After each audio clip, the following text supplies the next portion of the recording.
If you have an Instagram, chances are you've seen a lot of ads while scrolling. Some of them can be helpful and some of them can be straight up.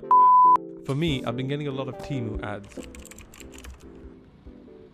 I finally figured out what's been draining my wallet, this mini dump truck. Specifically, I've been seeing this one multiple times a day for a mini desktop forklift that you can control. It's gonna be a total blast to play with. It's got steering and forklift. Now, I've always had the masculine urge to become forklift certified, and I figured this is the best way to do it. I didn't order the toy from Temu because I could guarantee it wasn't going to look like it did in the ad. This is something else. Instead, I figured I could do the next best thing, which is to make my own mini forklift using Unreal Engine 5. At first, I was overwhelmed with ideas on how I could make this. It was starting to grow into like a forklift simulator game with realistic controls, and was getting severely out of scope. But I wanted this game to have simple controls like how the desktop RC forklift would have.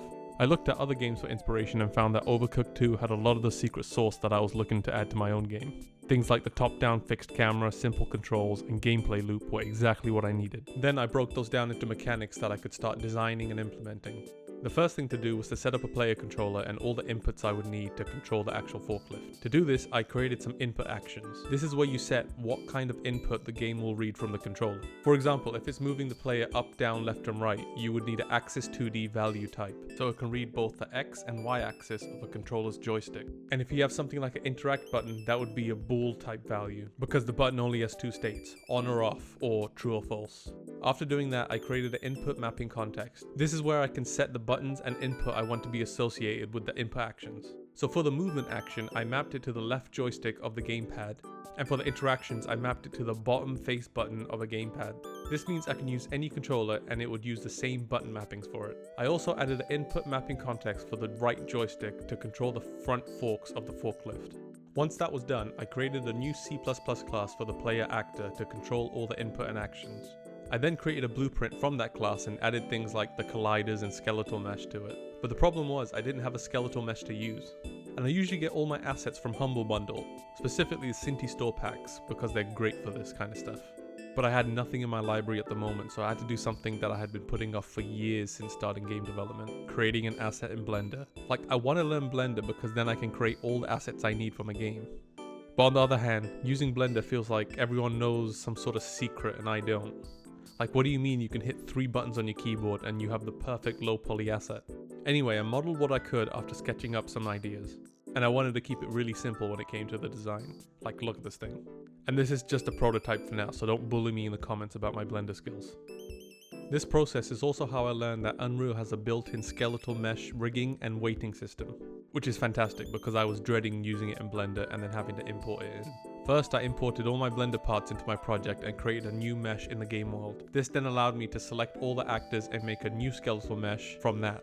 Then I could add bones to the mesh so all those parts could move. I created bones for the body, all of the wheels, and the fork. But doing this isn't enough because the bones don't know what part of the mesh they're tied to.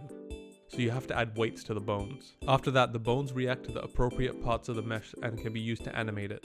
For the player movement, I wanted the player's forklift to face the direction it was moving since it was going to be top down. To do that, whenever there was any input in the left joystick, I checked the angle that it was pointing to and then interpolated the current forklift angle to that angle. And then I just had it move in a forward direction. That really made it feel like it was turning around in a vehicle instead of rotating first. Once it was together, I had a forklift that could zip around the level perfectly. The next thing was to make sure the forklift could live up to its name and actually lift something. To do that, I would have to make something for it to lift. And forklifts usually lift pallets, but for this prototype, I'm just going to make a simple box using an actor blueprint. And I gave it a special tag so I can later check if the object I'm colliding with can be lifted. In the player blueprint, I added a small sphere collider at the front of the forks to detect when something was overlapping with it. And this then checked if it had the special tag which I gave the boxes. If so, then I could lift it up. But in order to do that, I would need a place on the forklift to put the box so it can move with the forklift. So I created a new socket in the forklift skeletal mesh and positioned it on the forks. Then I just set the box's current position to the socket's position when it was being picked up. Then this is where I ran into one of my first major bugs, because it was not letting me pick up the box even though I had correctly identified it as something that could be picked up and was setting the position. I spent hours digging into this, and as someone who has a 9 to 5, this was pretty much 2 days lost trying to fix it. But it turned out that the physics being simulated on the box was making it heavier to move, So technically it was moving to the socket for that one frame where it was called, and then it just continued. To fix this, I just turned off the physics simulated for the box once it was picked up, and it worked. Our little forklift can now pick up items, but dropping them was his issue. So to drop the items, I wanted to use the same button I had used to pick it up. This seemed like a simple thing to add, and luckily it was. I used a boolean value and set it to either true or false depending on if I had something picked up. And then I used an if statement to check that value. So if it was true and I had something picked up, then I would drop it, and if it was false and I didn't have anything, then I could pick up a box. Next, I wanted to set up the fork on the forklift to lift. Luckily, this was a similar problem I had solved in my previous video where I made a tank game. So basically, I got the input value from the controller and set that as a delta value, which I would use to add or subtract from the position of the bone of the fork. Then I used F-clamp to clamp the values between 0 and a max height. That way the fork wouldn't move too high or go below the ground. And this was working great until I came up on the scenario where the collider on the forklift was overlapping more than one box. And if so, it would pick up all the items at the same time. This is because I was using a range-based loop to loop through the actors that are overlapping with the collider and checking if it had the tag. It didn't care how many of them there were, just as long as it was overlapping and had the tag. At first I tried to get around this by having a break in the loop. So once I had the first actor that was confirmed as a box, I could pick it up, and it breaks out the loop. Which technically worked for a bit, but I had the problem where it would sometimes not pick up the box that was closest to the collider, and that was really confusing for some of the people that playtested this.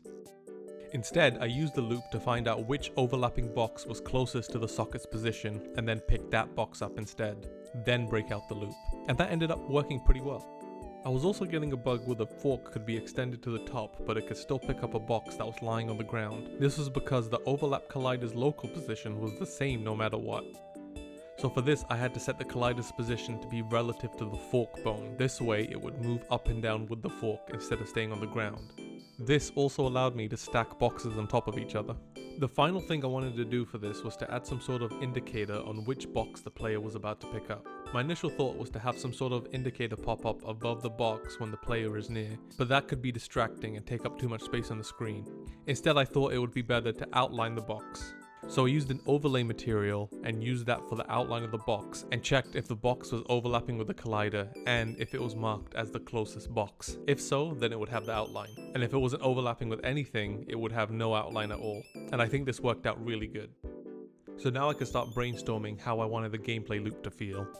The simplest idea could be having the boxes scattered throughout the level and the player has to get them all to one location before the time runs out, which is pretty similar to the loop Overcooked 2 has. But before that, I wanted to make the level look a little bit better, so I added some assets that I had. I had the simple town low poly assets from the Cinti store, which I felt worked perfectly with the vibe I was going for. So I imported it in and dressed up the current level I had with some assets.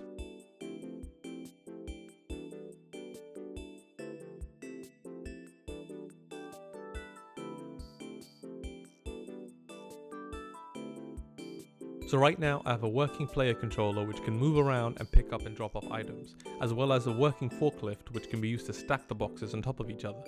And now there's some assets in the game so it doesn't look too plain. Not gonna lie, I've been playing this a lot since it's got to this stage. It's pretty fun just zipping around the level and trying to organize the boxes. And stacking them makes me feel like a proper foreman. For the next devlog, I want to tackle a few more things like creating a proper first level, adding a speed boost to the player, and fixing some of the bugs. And most importantly, I want to define the core gameplay loop a bit more. Like right now I have a few ideas, but I want to flesh it out a bit more. If you have any suggestions for that, please let me know in the comments. And be sure to subscribe to see the rest of the project and for more game development and Unreal Engine content. Okay, bye.